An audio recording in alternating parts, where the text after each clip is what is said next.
अध्यक्ष जी, जो मेरा प्रश्न था माननीय बेसिक शिक्षा मंत्री जी से, बेसिक विद्यालय में कितने छात्र अध्ययनरत हैं तथा उक्त हेतु कितने शिक्षकों की नियुक्ति हुई है। माननीय अध्यक्ष जी, प्रथम दृष्टया देखने से ये पता लगता है कि बेसिक शिक्षा विभाग में लगभग सब चीज ठीक चल रहा है, लेकिन माननीय अध्यक्ष जी जो इन्होंने डाटा दिया है छात्र नामांकन का, वो 1,04,93,389 छात्र का नामांकन हुआ है। उसके सापेक्ष जो कार्यरत अध्यापक हैं वो 3,38,590 है। अगर माननीय अध्यक्ष जी इसको 30:1 के अनुपात से देखा जाए तो आज भी करीब 11,202 अध्यापकों की कमी है। माननीय अध्यक्ष जी, अगर इसके पूर्व का डाटा देखा जाए तो माननीय अध्यक्ष जी बड़ी निराशा होती है। माननीय अध्यक्ष जी, अगर बात करें 2024 और 25 के छात्र नामांकन की, तो प्रदेश में 1,52,00,000 छात्रों का नामांकन हुआ था। उसके पूर्व देखा गया 22-23 और 24 का डाटा तो 1,74,00,000 छात्रों का नामांकन हुआ था, और 22-23 का देखें तो 1,92,00,000 छात्रों का नामांकन हुआ था। माननीय अध्यक्ष जी, अगर कुल मिला के देखें तो आज 2022-23 से आज के डाटा में करीब 88,000 बच्चों ने ड्रॉप आउट कर दिया है। 88 लाख बच्चों ने ड्रॉप आउट कर दिया है। माननीय अध्यक्ष जी, कई बार शिक्षक भर्ती की मांग उठती है, लेकिन हर बार ये कहते सरकार मुकर जाती है कि हमारा अनुपात समानुपात बराबर है। माननीय अध्यक्ष जी, मैं पूछना चाहता हूं सरकार से कि जब 2022-23 में 1,92,00,000 छात्रों का नामांकन हुआ था, उस समय अगर शिक्षक की मात्रा करीब 5.5 लाख से 6.5 लाख होती तब हमारा समान अनुपात बराबर होता, लेकिन मान्यवर उस समय शिक्षक भर्ती नहीं हुई। उसका कारण ये हुआ कि एक शिक्षक पे करीब 60 से 70 बच्चों का भार पड़ा, और अच्छी शिक्षा व्यवस्था न होने के कारण आज 88 लाख बच्चों ने उस प्राइमरी स्कूल में जाना बंद कर दिया है।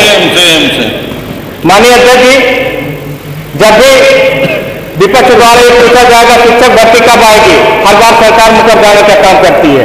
माननीय अध्यक्ष जी, 1,92,00,000 छात्रों का नामांकन था। अनुपात समानुपात क्या है?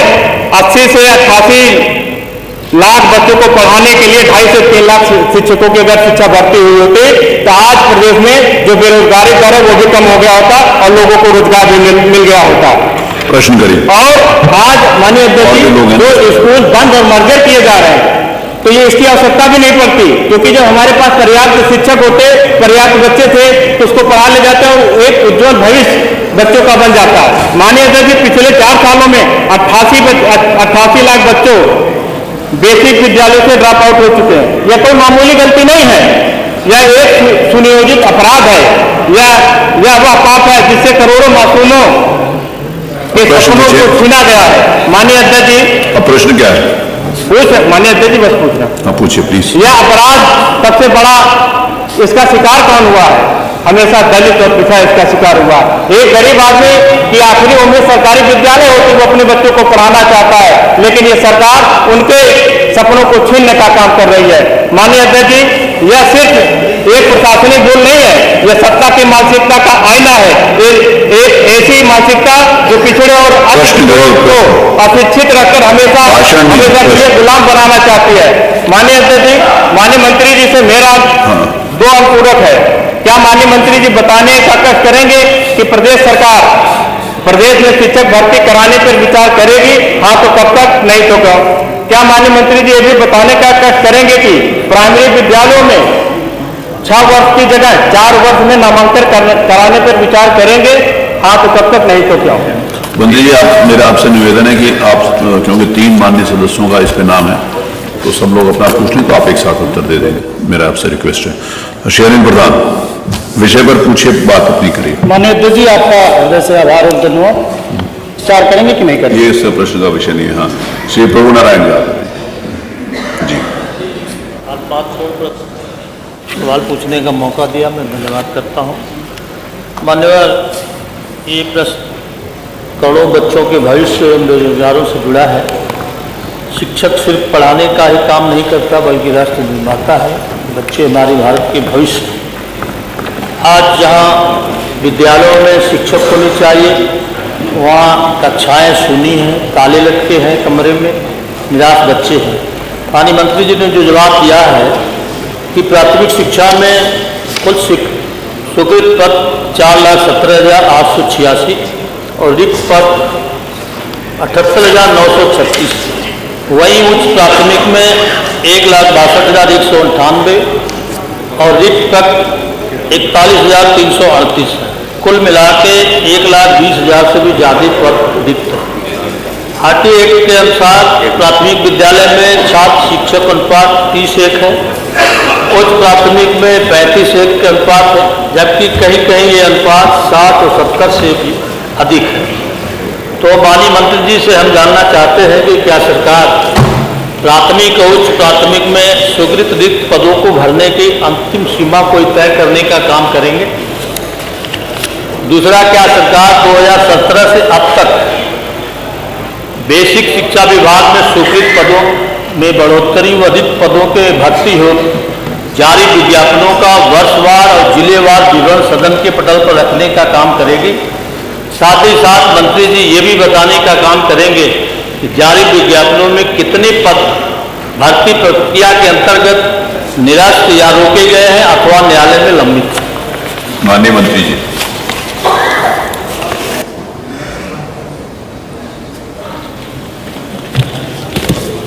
माननीय अध्यक्ष जी, माननीय सदस्य ने शिक्षा से जुड़े हुए, बेसिक शिक्षा से जुड़े हुए कई महत्वपूर्ण प्रश्न पूछे हैं। मैं आपके माध्यम से सदन को अवगत कराना चाहता हूं। शिक्षकों की और छात्रों की संख्या को लेकर के माननीय सदस्य ने जानकारी करना चाहिए। वर्तमान में जिस तरह से मैंने अपने उत्तर में भी स्पष्ट किया है, जो सदन में रखा गया है कि प्राथमिक विद्यालय में 1,04,93,389 बच्चे एनरोल्ड हैं और उनके सापेक्ष 3,38,590 अध्यापक अभी वर्तमान में कार्यरत हैं। इसी के साथ साथ मैंने उत्तर में ये लिखा कि 1,43,450 शिक्षा मित्र भी इन्हीं विद्यालयों में पठन पाठन का कार्य करा रहे हैं और जो मानक बनाया गया है उच्च प्राथमिक और प्राथमिक का 30 बच्चों पे एक शिक्षक होने का और उच्च प्राथमिक में 35 बच्चों पे एक शिक्षक होने का, उच्च प्राथमिक में 14,803 बच्चे हमारे नामांकित हैं और 1,20,860 अध्यापक कार्यरत हैं और 25,223 अनुदेशक भी कार्यरत हैं जिनके द्वारा पठन पाठन का कार्य कराया जाता है। अगर हम इस अनुपात को देखेंगे, जो रेशियो बनाया हुआ है, ये वर्तमान में जो 30 और 1 और 35:1 का है, ये हमारी इस छात्र संख्या के हिसाब से अभी पूरा है। लेकिन हम इसको और बेहतर बनाने के लिए अब प्रयास कर रहे हैं, क्योंकि हमने जब ये मर्जर की प्रक्रिया को प्रारंभ किया है, इसके साथ जो भी जितने भी विद्यालय, अगर हमारे अधिकतम 50 बच्चों का अगर विद्यालय है तो 50 बच्चों के विद्यालय पे हम 3 शिक्षक यानी 2 शिक्षक, 2 सहायक अध्यापक और 1 शिक्षा मित्र की नियुक्ति करेंगे। इस मानक को पूरे करने के लिए, हम शिक्षा के स्तर को और बेहतर बनाने के लिए, हम शिक्षकों की उपलब्धता को और बेहतर बनाने की ओर हम सब लोग आगे कार्य कर रहे हैं।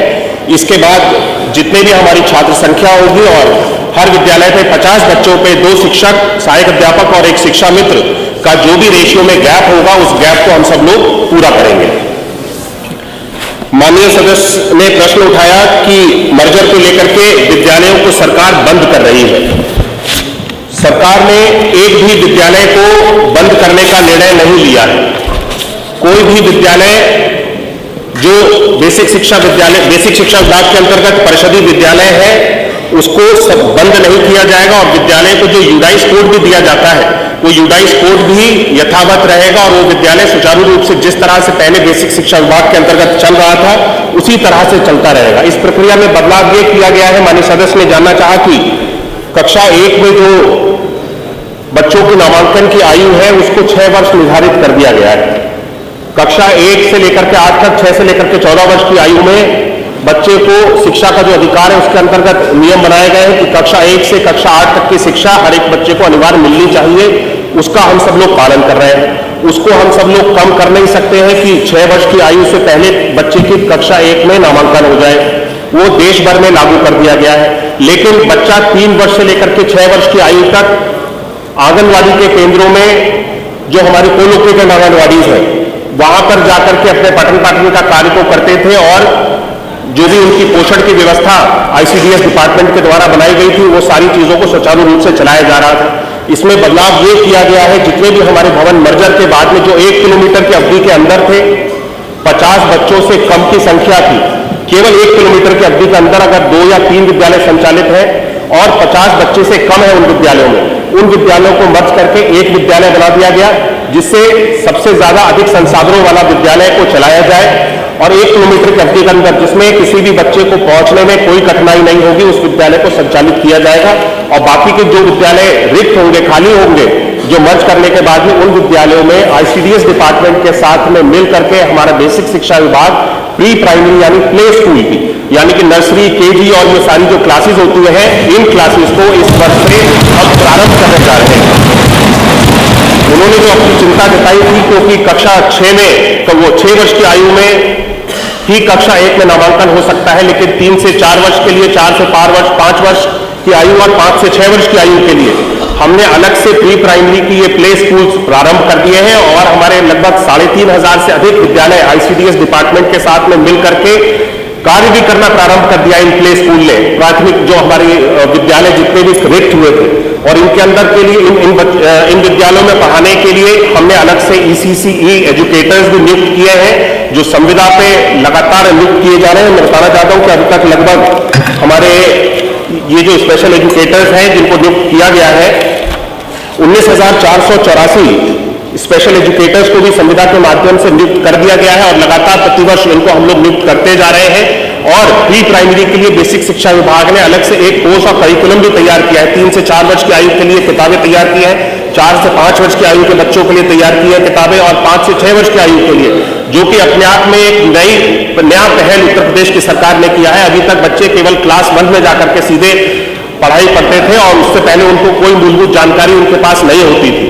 अब जब बच्चा कक्षा 1 में जाकर के पठन पाठन का कार्य प्रारंभ करेगा, उसके पास में जितनी मूलभूत पहले से जानकारियां होनी चाहिए, जो सामान्य ज्ञान होना चाहिए, उस प्ले स्कूल के माध्यम से प्री प्राइमरी की क्लासेस में जिस तरह से प्राइवेट स्कूल्स में व्यवस्था बनाई गई है कि 3 वर्ष की आयु में बच्चे का नामांकन हो जाता है, नर्सरी, केजी, एलकेजी की जो व्यवस्थाएं हैं, वो सारी व्यवस्थाएं अब उत्तर प्रदेश सरकार के द्वारा भी इन सभी विद्यालयों में जो रिक्त हुए मर्ज के बाद में इन विद्यालयों में चलाई जाएगी। एक मिनट, अभी खड़े हैं मंत्री जी। ये व्यवस्था माननीय अध्यक्ष जी, पहले से जब से ये मर्जर की प्रक्रिया प्रारंभ हुई, इसी व्यवस्था को बनाया गया था, लेकिन इस मर्जर की प्रक्रिया को पूरी तरह से राजनीतिकरण कर दिया गया और आमजन को भ्रमित करने का प्रयास जितने भी हमारे विपक्षी हैं सभी लोगों ने करने का प्रयास किया कि सरकार स्कूलों को बंद करने जा रही है, सरकार के पास शिक्षकों की अभाव है, सरकार बच्चों को अच्छे से पठन पाठन का कार्य नहीं देना चाहती है, इस तरह के आरोप लगाए गए। मैं इन सारी चीजों के ऊपर बताना चाहता हूं कि ये सरकार, उत्तर प्रदेश की सरकार बेसिक शिक्षा विभाग के अंतर्गत बच्चों के पठन पाठन के लिए हमने जितने कार्य किए हैं 2017 से लेकर के 2025 तक, मुझे नहीं लगता कि किसी भी सरकार के अंतर्गत बेसिक शिक्षा विभाग के अंतर्गत इतने कार्य किए गए हैं। मूलभूत सुविधाओं को हमने पहुंचाने का कार्य किया, 19 डिफरेंट पैरामीटर्स पे हम सब लोगों ने कार्य करने का काम हम सब लोगों ने प्रारंभ किया। सोचिए, जिस विद्यालय में बैठने के लिए जगह ना हो, पीने के लिए पेयजल की व्यवस्था ना हो, बच्चों के लिए टॉयलेट की व्यवस्था ना हो, ऐसे विद्यालयों में बच्चे कहां जाकर के पढ़ सकते हैं। इन सारी व्यवस्थाओं को, जिस जर्जर स्थिति में हमें परिषदीय विद्यालय मिले थे, इन सारी व्यवस्थाओं को हमने सुधारने का काम किया। और जब आज सरकार के परिषदीय विद्यालय बेहतर हो गए हैं, जहां पे बच्चों का नामांकन भी अधिक होने लगा है, 27 लाख से भी अधिक बच्चों का नामांकन इस वर्ष हुआ है। इनकी सरकार में कभी स्कूल चुनाव अभियान जैसी कोई भी चीज चलाई जाती थी, जहां पे स्वयं सभी जनप्रतिनिधि, आमजन, हर एक व्यक्ति बच्चों को निकाल करके विद्यालय तक लेकर के आने का काम करे, ये हमारी सरकार में अभियान की तरह चलाया जाता है। स्कूल चुनाव अभियान, जिसके माध्यम से एक एक बच्चे को हम विद्यालय तक पहुंचाने का काम करते हैं। ये उन्हीं की सरकार के समय के आंकड़े हैं। 2017 से पहले जहां 3,45,00,000 बच्चे विद्यालयों की सुविधा से दूर थे, विद्यालय नहीं जाते थे, ऐसे आंकड़े हैं। आज इन सारी व्यवस्थाओं को पूरी तरह से समाप्त करने का काम किया गया। हर बच्चे तक विद्यालय को पहुंचाने का काम हमारी उत्तर प्रदेश की सरकार ने किया है। हमारी उत्तर प्रदेश की सरकार शिक्षा की स्थिति को, शिक्षा के स्तर को बेहतर बनाने के लिए नए अच्छे आधुनिक विद्यालय बनाने जा रही है। हम सीएम मॉडल कंपोजिट विद्यालय बना रहे हैं, जिसके माध्यम से बच्चों को अच्छी गुणवत्तापरक शिक्षा दी जा सकती है। 30 करोड़ की लागत से एक विद्यालय बनाया जा रहा है, हर जनपद में 2 विद्यालय बनाए जा रहे हैं। हम सब लोग शिक्षा के स्तर को बहुत ऊंचा लेकर के चले गए माननीय अध्यक्ष जी।